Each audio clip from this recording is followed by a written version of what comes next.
saya Ahmad Ridho ini dengan NIM 2016-210-461. Di sini saya akan menjelaskan 3 poin. Yang pertama adalah international monetary system.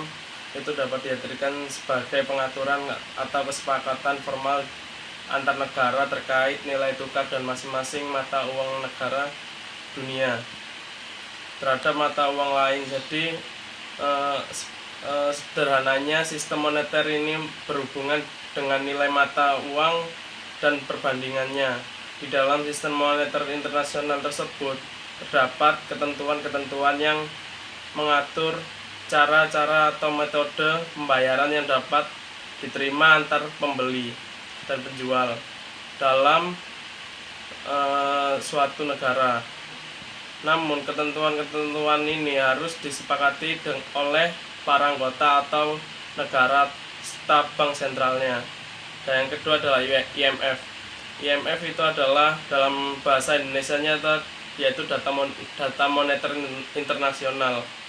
Sebuah lembaga donor internasional yang berkantor di Washington DC, Amerika Serikat. IMF memiliki tujuan untuk mempererat kerjasama moneter global.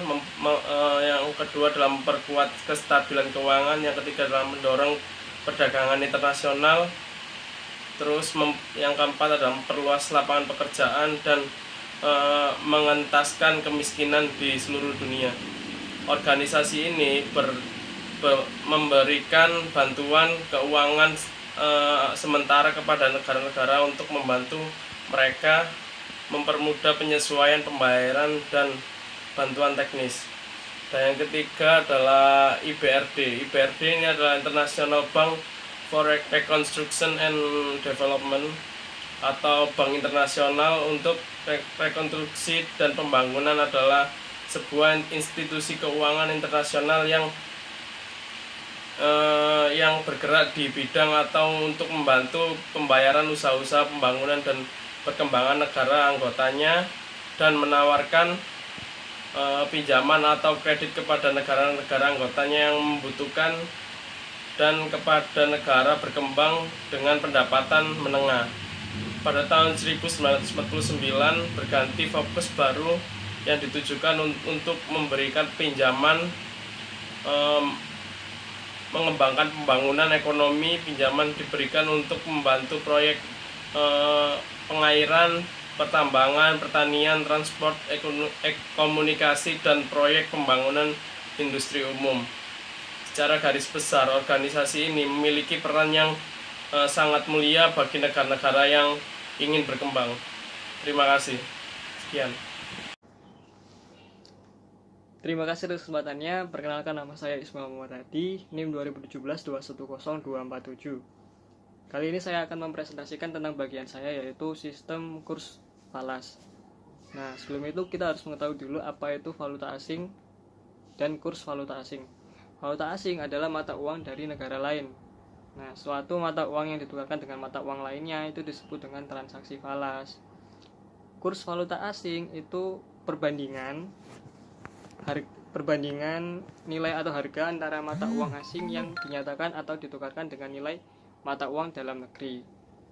Nah, sekarang bisa kita lihat di presentasinya, ada 3 jenis sistem penetapan kurs falas. Yang pertama yaitu fixed exchange rate system, yang kedua back exchange rate system, dan yang terakhir floating exchange rate system.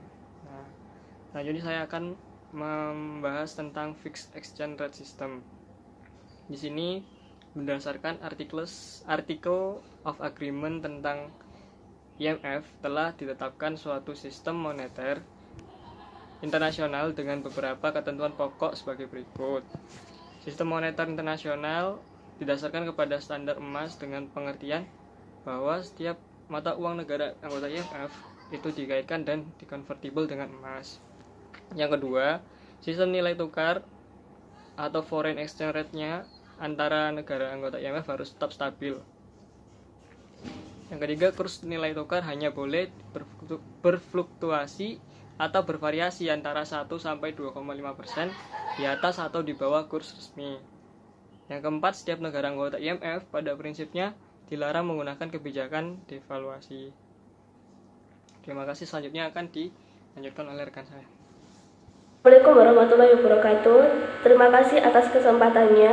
Perkenalkan, nama saya Novi Ramawati dengan NIM 2017-1010781. Di sini saya akan melanjutkan presentasi dari rekan saya. Floating exchange rate atau sistem kurs mengambang merupakan sistem nilai tukar mata uang asing yang nilai tukarnya ditentukan melalui mekanisme permintaan dan penawaran pada bursa falas. Sistem kurs ini memiliki dua karakteristik, yaitu sistem kurs mengambang secara murni dan sistem kurs mengambang terkendali. Sistem kurs mengambang secara murni atau freely floating system, yaitu penentuan kurs falas di bursa falas terjadi tanpa campur tangan pemerintah. Beberapa faktor yang mempengaruhi kurs seperti tingkat inflasi, pertumbuhan ekonomi, tingkat bunga akan digunakan oleh pasar untuk mengevaluasi kurs mata uang suatu negara tersebut. Yang kedua, sistem kurs mengambang terkendali atau managed float system, yaitu penentuan kurs falas di bursa falas terjadi dengan campur tangan pemerintah yang mempengaruhi permintaan dan penawaran falas. Pemerintah mempengaruhi kekuatan pasar dengan kebijakannya seperti moneter, fiskal, dan perdagangan luar negeri. Beberapa bank sentral turut campur tangan dengan intervensi langsung maupun tidak untuk mempengaruhi kekuatan pasar, sehingga kurs berada pada kisaran yang positif terhadap perekonomian negara. Kelebihan kurs ini adalah kurs akan berubah dengan cepat sesuai dengan perubahan kondisi ekonomi, sehingga mencerminkan nilai yang wajar atau sesungguhnya dari perekonomian suatu negara.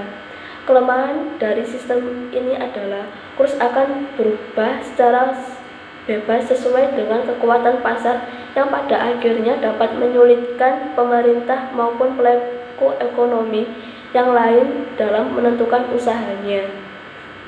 Selanjutnya, sistem kurs tertambat atau base exchange rate system. Sistem nilai tukar ini ditetapkan dengan cara mengkaitkan nilai tukar mata uang suatu negara dengan nilai tukar mata uang negara lain sejumlah mata uang tertentu. Seperti suatu negara menambahkan nilai mata uangnya dengan kelompok mata uang dari negara lain yang merupakan mitra dagang utama dari negara yang bersangkutan. Dengan kata lain, mata uang negara tersebut akan bergerak mengikuti gerak mata uang negara yang menjadi tambatannya.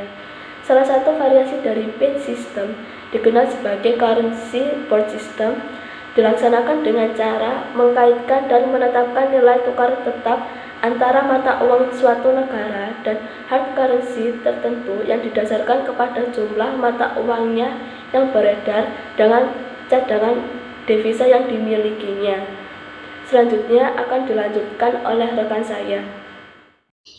Terima kasih atas kesempatannya. Nama saya Rika Duarsania dengan NIM 2018-210275. Di sini saya akan menjelaskan tentang cash in advance atau prepayment. Merupakan sistem pembayaran yang dilakukan importir kepada eksportir sebelum barang dinaikkan ke kapal. Sistem pembayaran ini dilakukan secara tunai, baik full payment maupun partial payment. Yang kedua, open account, yaitu sistem pembayaran yang dilakukan setelah produk dikirimkan. Nah, sistem pembayaran ini penjual hanya mengirimkan faktur kepada pembeli. Nah, nantinya itu pembeli akan membayar setelah tanggal jatuh tempo yang telah disepakati.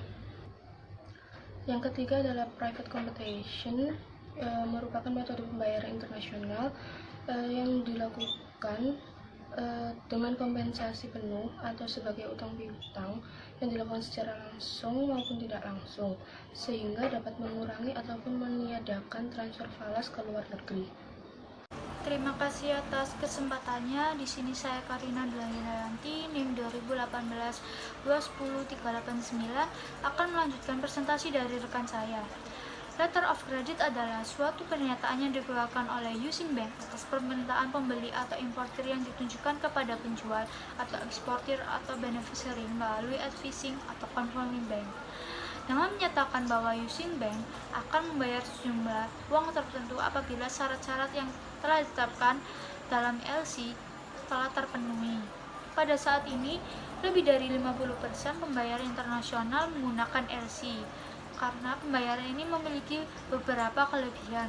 Yang pertama, adanya jaminan pembayaran bagi eksportir atau penjual. Yang kedua, adanya jaminan penerima barang bagi importir melalui perbankan yang akan menyerahkan pembayaran melalui dengan syarat-syarat yang telah ditetapkan oleh LC.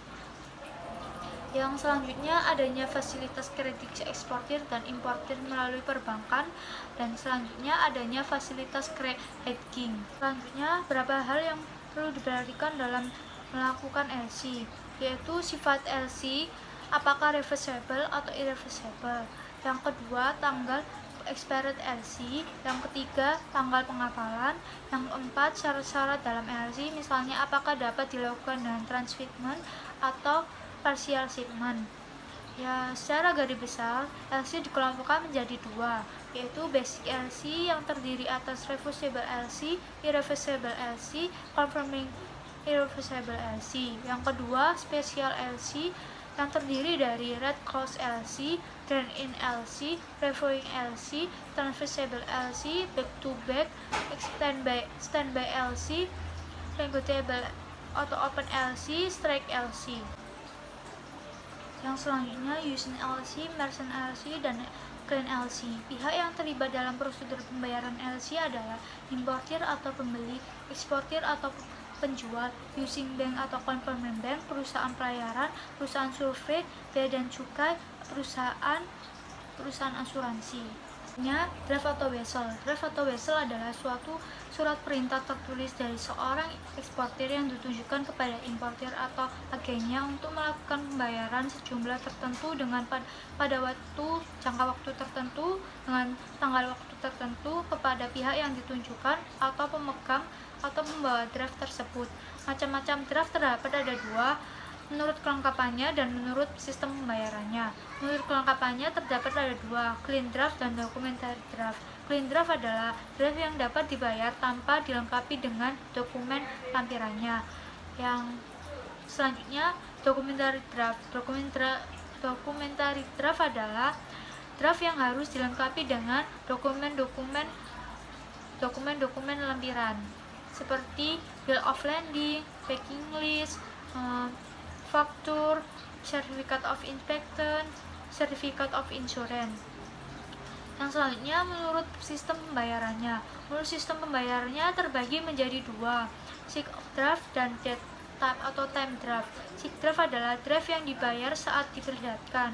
Yang selanjutnya, time draft adalah draft yang dibayar pada saat waktu tertentu yang telah ditetapkan. Selanjutnya adalah consignment atau konsinyasi. Sistem ini merupakan cara pembayaran internasional yang dilakukan importir kepada eksportir setelah barangnya diterima oleh pihak ketiga.